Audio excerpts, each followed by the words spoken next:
How you going there, fellas? Welcome to episode 117 of G Haller's Beer Reviews. Forex Gold. Before I start talking about that, I'll just say it's bloody hot. It's a corker. 36 degrees here in St Andrews, New South Wales, Australia. Celsius, of course, for overseas viewers. Yeah, it's hot, but I'm outside doing this because inside's a madhouse, everyone running about. But yeah, anyway, back to the review. Forex Gold. People who know me is probably saying, why do I have a mid-strength beer and why I'm going to review this? I've had it in the fridge for a little while because I did buy a six-pack when I went to a function a little while back. Excuse if I'm sweating because it is warm out here. And I had to drive. So this just is a little bit less alcohol by volume. In saying that, it comes in the standard 375 milliliter bottle, but its alcohol by volume, its ABV, is 3.5%. So that comes in at one standard drink, so it's pretty easy to keep track of. The recommendations change all the time, but I think it's still the same. If I remember correctly, like 2 standard drinks the first hour and one every hour after that for a standard size male. I've got a little bit extra beef on me, so I'd like to think I could maybe sneak one or more in, but don't push the limits. Don't test it, because if you get caught, yeah, it's big dramas for you. All right, back to the brew. So it's a pretty iconic brew. This one, a few years back, took the #1 spot off Victoria Bitter from CUB, Carlton United Breweries, for the #1 beer sold in Australia. Very popular in Queensland, the state of Queensland. Forex is a well-known brand in Queensland, but now is sold nationally. Years ago, Australia was I think most countries were, but before the, development of mass transportation and things like that, refrigeration, beers were very territorial, and it's based in states. So Forex is very iconic for Queensland. It's now owned by Lion Nathan, who own a million other beers and various drinks and whatever else. But so it's got a nutritional thing on the side. I'm just taking my time a bit today because it's a bit hot. 109 calories per serve. Anyway, let's crack him open and see how we go. That's actually twist top, this one. Last few I've had haven't been. Alright, I've got a glass to pour it into just to inspect it. As I mentioned earlier, I don't normally drink mid-strength beers. I think anything under 4%, you're giving up on flavour for the sake of lower alcohol. However, this one, I've had it numerous times and it fares pretty well, but we'll get to that at the end of the review, what I actually think about it. Just get it in though. Okay, there's the whole brew in. Okay, as for the appearance, I'll spilled a little bit.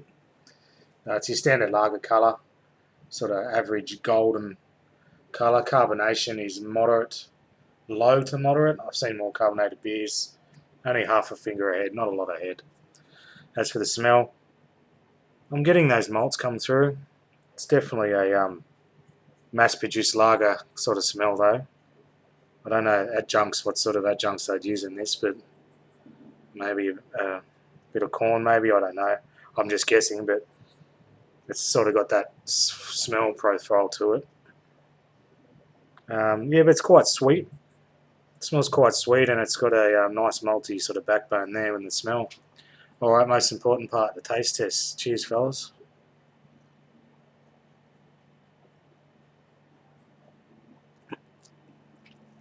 Well, it's cold, very cold, and nice. Hit the spot on a day like this. You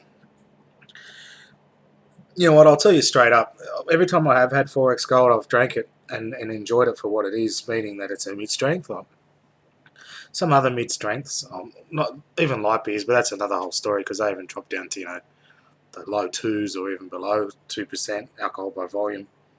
But this at 3.5, it's sort of not too much. Like I always have that standard rule for myself, nothing under 4%. If you want to enjoy the beer, but this is pretty good, man. And look, a lot of Aussies drink it, and they obviously like it, so there's a reason for that.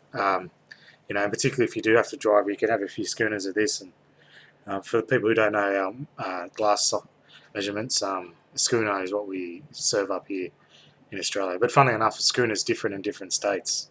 So it's different volume in different states, if that makes sense. Yeah, try and work that one out. Um, us Aussies are a bit all over the shop sometimes. Yeah, so anyway, we're getting back to the brew. I'll give another sip and I'll score.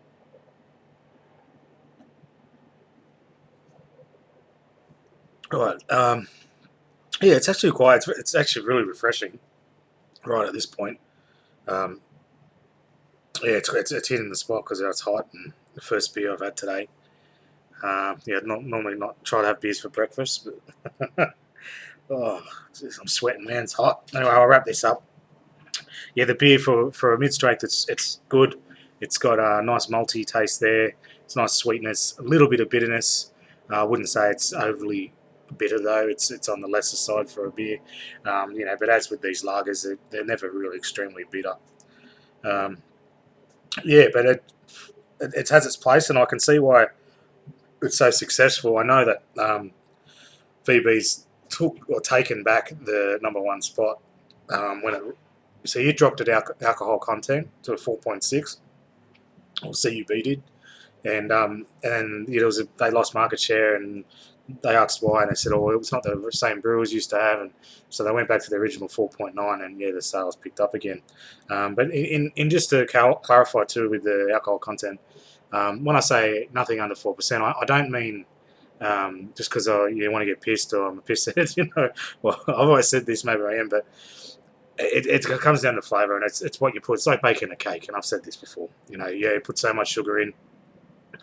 That the recipe says that's good. If you start to cut back on things, it affects the profile and flavour of the cake. Same with beer. It's a food. In the end of the day, it's a food in a liquid form, so to speak. And you put less in the brew, you get less out of it, and then less in also means less alcohol content. So that's reflective of what goes into the brew. The way I see, well, that's true, but that's how I see it too. And that's why I don't tend to drink these mid strengths and light beers unless I have to, because legislation on the roads that prevent us from driving over a certain limit. Rightly so, because driving drunk is extremely dangerous, and we all know that. So we don't need any convincing on that. Anyway, so what would I give it a score? For what it is, remember this is a mid-strength, so I'm judging it as a mid-strength, so I'm not judging it against some of the full-strength beers. And that might sound a bit funny because you're right, you can drink a 12% beer and then a 5% lager. How can you put them in the same vat? Same barrel, if you want to use that term. But I think with this one, and I'm rambling a bit now, it's a good old saying, I'm rambling, because I'm thinking ahead of myself. But with the mid-strengths, it's definitely in a class of its own, and I think they should be judged according to their peers, if you want to call them that, or their competition. They're the other mid strengths in the market. So 4X Gold's definitely up there. And as for a mid straight, I'll give it a mid strength. I'll give it a 7.5 out of 10. It's a nice beer, very enjoyable, and it's hit the spot. So thanks for watching another G Haller beer review. 7.5 out of 10 for 4X Gold. Cheers, fellas. We'll see you in the next one.